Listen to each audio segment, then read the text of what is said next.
अस्ति तातामानी बोर्डर पनि पुग्यो। तातामानी बोर्डरमा पुगेर पनि त्यहाँको अवस्था हेरियो। त्यो मेरो मनमा पहिलादेखि खड्केको ठाउँ जहाँ कि तपाईँको चीनको भागमा चाहिँ तपाईँको ठुल्ठुलो बिल्डिङ छ उहाँको बोर्डरमा।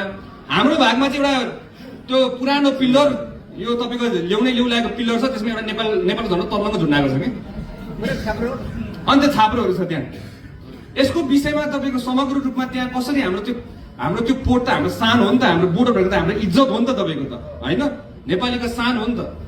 त्यहाँ गर्दै गर्दाखेरि तपाईँको त्यहाँ कति हामीसँग सरकारी जग्गा छ, त्यहाँ त्यो हाम्रो अनुगमन गर्ने ठाउँमा हामीले कसरी अलिक सिस्टमेटिक वेमा गर्न सकिन्छ भन्ने हिसाबमा तपाईँको त्यहाँ जग्गाहरू कति छ भने म त्यहाँको इमिग्रेसन अफिसरलाई पनि बुझेर त्यसको पनि टिप्पणी उठाएको छु। त्यो लगतै तपाईँको के बुझ्यो, त्यहाँको एक्सरे मेसिन बिग्रिएको रहेछ।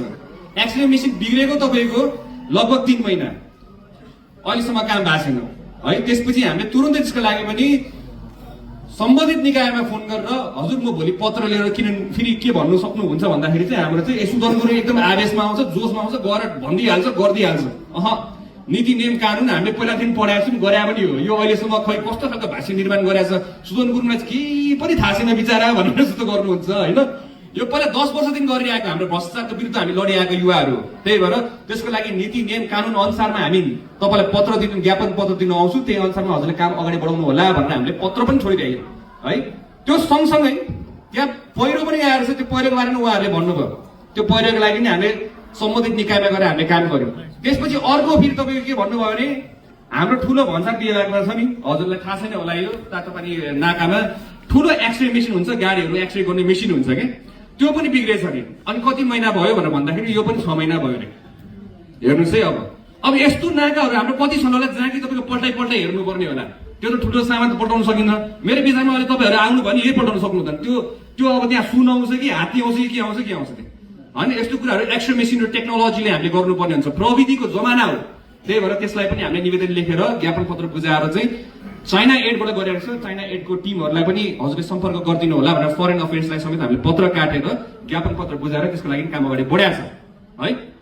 त्यही भएर हामीले काम गर्ने तरिका भनेको नीति नियम र विधान नेपालको संविधान अनुसारमा हामीले गर्छौँ। पहिला 6 महिना तपाईँको भ्रष्टाचारको खिलाफ यो हाम्रो बिपी कोरा हस्पिटलमा धरानमा तपाईँको 7-8 महिना हामीले आन्दोलन गरेका थियौँ, नीति नियम कानुन टेकेरै गरेका थियौँ हामीले।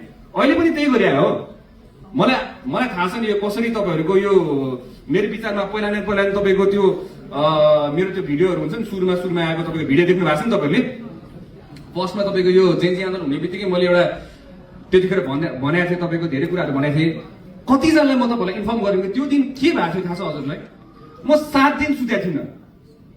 देशमा के होला कसो होला त्यत्रोजना भाइ बहिनीहरू बितेका छन्। ममा तपाईँको मानवता नभने म आँसु झार्दिन थियो होला कि। ममा मानवता छ। मेरो दाजुभाइलाई तपाईँलाई के परोस् त? म पहिलो मान्छे हुन्छु तपाईँको कुदेर आउनु त्यो मलमपट्टि लाउनलाई। म तपाईँको स्टाइलले देख्थ्यो। तर आफ्नै भाइ बहिनीहरू तपाईँको सडकमा रगत बगाइरहेको अवस्थामा म त्यहाँ हाँसेर बसेर भाषण दिने अवस्थामा थिइनँ। म 7 दिनसम्म तपाईँको सिटामल खाएर बाँचेको, न त खाना खाने न त पानी राम्रोसित खाएको थिएँ, न त के खाएको थिएँ मैले। त्यतिखेर देशमा के होला, प्रधानमन्त्रीको आउला डर, आँखा झिमिक गर्ने बित्तिकै तपाईँको प्रधानमन्त्री गायब होला डर होइन। अब सत्ता र शक्तिको लागि जे पनि गर्न सक्छ पुरानो दलले भनेपछि अहिले पनि जे पनि गर्न सक्ला भन्ने डर। यत्रो युवाहरूले बलिदान गर्नु भएको छ, त्यसको लागि तपाईँको अहिले चोर बनाउँदै बसिरहेको छ मान्छेहरू। त्यो स्टेजमा बस्नु होला, त्यो दिन सम्झिनु होला। तपाईँलाई म सम्पूर्ण आग्रह गर्न चाहन्छु। कतिजनाले भिडियो पनि खिच्नु भएको छ होला, अब यो पनि भाइरल हुन्छ मलाई थाहा छ। तर त्यो दिन याद गर्नु त, तपाईँको आफ्नो दाजुभाइ त्यसरी बित्यो भने तपाईँको आँखाबाट आँसु आउँदैन र? आउँछ त होइन? अनि त्यसलाई अब एकछिन पकाउँछ आँसु आयो। म साँच्चीकै रोएको, आफ्नो देशको लागि रोएको, आफ्नो आमा बुवा दिदी बहिनीहरूको आफ्नो उहाँले छोरा गुमाएको लागि रोएको हो। म रोएको, रुन्छु अझै। आफ्नो आमा देशले दुःख पाएर म रुन्छु। मेरो देशको लागि रोएको, कुनै भ्रष्टाचारलाई जोगाउनलाई रोएको होइन। त्यही भएर म सानसम्म मेरो नेपाल आमाको लागि आँसु बगाएको, 2 थोपा भने आँसु बगाएँ। म त्यो भ्रष्टाचारी जस्तो मान्छेहरू होइन जसले चाहिँ आफ्नो नेपाल आमालाई माया नगर्ने, हाँसी 2टा टुक्का हालेर देश लुट्ने मान्छेहरूमा हामी पर्दैनौँ, हामी त्यसमा पर्दैनौँ है। त्यही भएर त्यो दिन पनि म हजुरलाई स्मरण गराउन चाहन्छु। यो जित मेरो विचारमा त्यो युवाहरूको बलिदानलाई हामीले स्मरण गर्नै पर्छ, सम्झिनै पर्छ। जेन्जी भाइ बहिनीहरूको आन्दोलन सम्झिनै पर्छ, तपाईँहरूले गरेको योगदान पनि सम्झिनै पर्छ। र हामी सबै नेपालीहरूले एउटा आशा बोकेर गरेको त्यो मत लाई पनि हामीले विश्वास गरेर अब नयाँ नेपाल बन्छ भन्ने एउटा आशा पनि गर्नै पर्छ। तपाईहरुलाई धेरै धेरै धन्यवाद भन्न चाहन्छु। मेरो खासै तपाईको औपचारिक रूपमा त मेरो तपाईको भाषण त हुँदैन, तपाईहरुलाई जहिले पनि लाग्ने भनेको मेरो भनेको बोलेको जस्तो हुन्छ तपाईहरुलाई हैन। अब सदनमा गर्दा चाहिँ फेरि म यसरी बोल्दिन होला, म बोल्दिन है।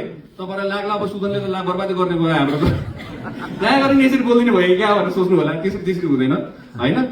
त्यतिखेर त्यही सम्मानजनक हिसाबमै हामीले त्यो सदनमा गएर तपाईहरुको इज्जत राख्नेवाला छौँ। अहिले भनेको मेरो विचारमा आफ्नो दाजुभाइ दिदीबहिनीहरू जो मसँग लड्नु भएको थियो, हिँड्नु भएको थियो, धुलो खानु भएको थियो नि, त्यो हिसाबमा आज तपाईहरुसँग यो कुराकानी गरिरहेको। तपाईहरुलाई भाषण जस्तो भनेर नसोच्नु होला, मैले तपाईहरुसँग अझै पनि भन्छु कुराकानी गरिरहेको, मेरो मनको कुरा तपाईहरुलाई व्यक्त गरिरहेको हो। मेरो विचारमा मैले मेरो मनको कुरा व्यक्त गर्नु पाउँछु जस्तो लाग्छ यो ठाउँमा चाहिँ हैन। अब त्यो ठाउँमा गयो भने चाहिँ अलिक भिन्दै तरिकाले कुरा गर्नु पर्ला, तर यो ठाउँमा म तपाईँ आफ्नो दाजुभाइ सम्झेरै मैले यो अनौपचारिक हिसाबमा म तपाईहरुलाई यो कुरा गरेको। धेरै काम गर्नु बाँकी छ साथीभाइहरू, तपाईहरुको आशीर्वाद दिनु होला, लड्नु पर्ने छ। मैले त्यतिखेर आवेशमा आएर धेरैजना भने एकजनालाई म छोड्दिनँ भनेर भनेको थिएँ हैन। अहिले म होसमा भन्छु म एकजनालाई छोड्दिनँ। जय गोर्खा।